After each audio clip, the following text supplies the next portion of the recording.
আমি তো জানি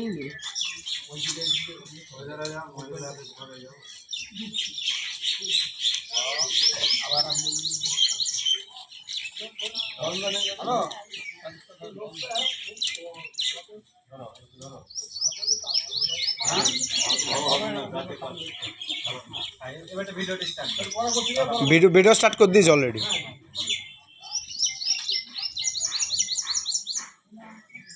আমরা ভারতীয় জনতা পার্টির পক্ষ থেকে আমাদের রোড শো 1 আমাদের যে মণ্ডলের পক্ষ থেকে আমরা আমাদের সংগঠনের এই মণ্ডলের সাধারণ সম্পাদক সম্মানীয় মিঠুন ঠাকুর উপস্থিত আছেন, আমাদের দুইজন মদনদা এবং অবনদা, আমাদের সভাপতি এখানকার বসুদা আমাদের পার্টির অন্যতম নেতা, এবং এই যুবকান্তি গ্রাম পঞ্চায়েতের বিরোধী দলনেতা তৎসহ আমাদের মাস্টারমশাই আছেন, আমাদের মেম্বার আছে।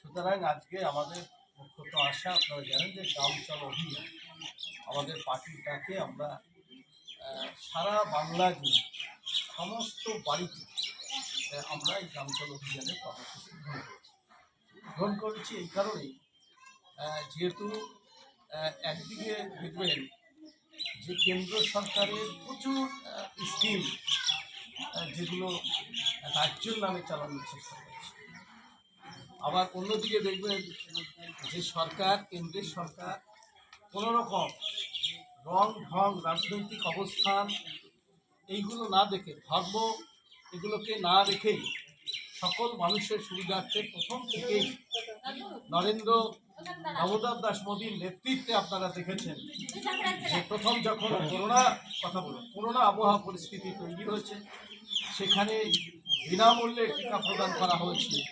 কিন্তু এই রাজ্যের সরকার, তৃণমূলের সরকার, সেই টিকাকে ব্ল্যাক মার্কেটিং পর্যন্ত করা হয়েছে, বিক্রি করে দেওয়া হয়েছে। টিকা পর্যন্ত বিক্রি করোনা টিকা বিক্রি হয়েছে পয়সার বিনিময়ে। কিন্তু কেন্দ্রের সেন্ট্রালের যে গভর্নমেন্ট আমাদের নরেন্দ্র মোদীর নেতৃত্বে, তিনি বিনামূল্যে দিয়েছেন সারা ভারতবর্ষে। এটা নিয়ে জালিয়াতি হয়েছে। জালিয়াতির সব থেকে হচ্ছে 100 দিনের কাজ দিয়ে তারা আজকে বলবার চেষ্টা করছে যে 100 দিনের টাকা আজকে নরেন্দ্র মোদী দিচ্ছেন না। 100 দিনের টাকা আটকানো হয়েছে। এ নিয়ে দিল্লি সরকারের পক্ষ থেকে ইন্সপেকশন টিম এসে একদম সারা বাংলা জুড়ে তারা দেখেছে যে কোটি কোটি টাকা আত্মসাৎ হচ্ছে। প্রকৃত অর্থে যারা বেনিফিশিয়ারি, যারা জব কার্ড হোল্ডার, তারা কিন্তু এই টাকা পয়সা কিন্তু পান। এসব হচ্ছে। আবাস দুর্নীতি হচ্ছে। ইন্দিরাবাসের ঘর তৃণমূলের নেতারা একটার জায়গা দুটো করে নিয়ে নিয়েছে এবং তাদের মতন করে তারা দিয়েছে। সংঘাতে পর্যন্ত যে গভর্নমেন্টের যে নিয়ম, সেই নিয়মের তোয়াক্কা না করে তাদের মতন করে তাদের বেনিফিশিয়ারিদের দিয়েছে, তাও টাকার বিনিময়ে। দুর্নীতি হচ্ছে আকাশ ছোঁয়া পর্যন্ত দুর্নীতি হচ্ছে। আপনার গাঁও, তারপরে আপনার দেখবেন স্বচ্ছ ভারত অভিযান যেটা কথা হচ্ছে, এবং জল জীবন মিশন যেটা হচ্ছে ঘরে ঘরে জল পৌঁছে দেওয়া হবে। তিনি নাম দিচ্ছেন তার স্টেট গভর্নমেন্ট, তার মতন করে নাম দিয়ে বলছে আমি চালাচ্ছি, কিন্তু প্রকল্প হচ্ছে কেন্দ্র সরকার। তারপরে গ্রাম সড়ক যোজনা, এটা হচ্ছে বাংলার সড়ক যোজনা নামে চালানো হচ্ছে, প্রধানমন্ত্রী সড়ক যোজনার নাম। তো এরকম একেবারে একের পর এক মানে স্কিমগুলোকে ডাইভার্ট করা হয়েছে, ডাইভার্ট করে রাজ্যের নামে চালানো হয়েছে। আবার অন্যদিকে আপনারা দেখেছেন যে যেটা বলছিলাম জনধন যোজনা, যেটা হচ্ছে যে সেখানে হিন্দু মুসলিম দেখা হয়নি, কিন্তু ভারতীয় জনতা পার্টিকে একটা তৃণমূল কংগ্রেসের ব্যাপক প্রচার যে ভারতীয় জনতা পার্টি হিন্দুত্বের পার্টি। যদি হিন্দুত্বের পার্টি হতো তাহলে জনধন যোজনা তাহলে হিন্দুদের দেওয়া হতো, তাহলে টিকা হিন্দুদের দেওয়া হতো, যদি মোদীকে যদি সেইভাবে ইন্ডিকেট করা। সুতরাং অসংখ্য দুর্নীতি হয়েছে এবং অনেক প্রকল্প যেগুলো আমাদের স্টেটে চালানো হয়, কিষাণ সম্মান নিধি প্রথম দিকে চালানো হয়, এখন সেটাকে অ্যাপ্লাই হচ্ছে। তারপরে আপনার হচ্ছে আমাদের আয়ুষ্মান ভারত 5 লক্ষ টাকা বেনিফিট, সেটা আমাদের বাংলার মানুষ পাচ্ছে না।